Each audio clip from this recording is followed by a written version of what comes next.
முதலமைச்சர் ஜெயலலிதா அவர்களுடைய உடல்நிலை எந்த ஒரு முன்னேற்றமும் அடையாம பின்னடைவு அடைஞ்சிருக்கதாகவும் அவர்களுடைய உடல்நிலை மிகவும் கவலைக்கிடமாக இருப்பதாகவும் அப்பல்லோ தரப்பிலிருந்து தொடர்ந்து செய்திகள் வந்த வண்ணம் இருந்துட்டே இருந்துட்டு இருக்கு.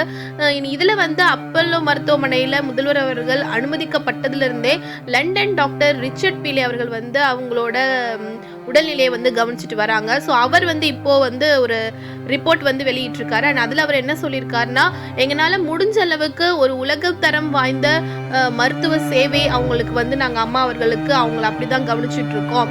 ஆனால் திடீர்னு அவங்களுக்கு மாரடைப்பு வந்தது அப்படின்றது என்னாலே நம்ப முடியாத விஷயமா இருந்திருக்கு. அண்ட் இப்போ அவங்களோட உடல்நிலை மிகவும் கவலைக்கிடமாக இருக்கு. ஸோ முடிஞ்ச வரைக்கும் எங்களால் எல்லாத்தையும் நாங்கள் பார்த்துட்டோம்.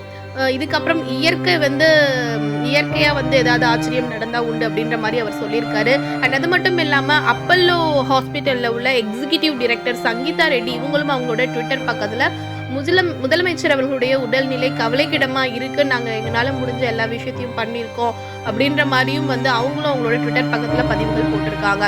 ஸோ அப்பல்லோ தரப்புல இருந்து ஏற்கனவே அதிகாரப்பூர்வமா அம்மாவுடைய உடல்நிலை ரொம்ப கவலைக்கிடமா இருக்கு அப்படின்ற மாதிரியான செய்திகள் வெளிவந்த நிலையில இப்போ எல்லாருனாலையும் கவனிக்கப்பட்டு இருக்க டாக்டர் ரிச்சர்ட் பீலேயும் அவரோட ரிப்போர்ட் அந்த மாதிரி சொல்லியிருக்காங்க.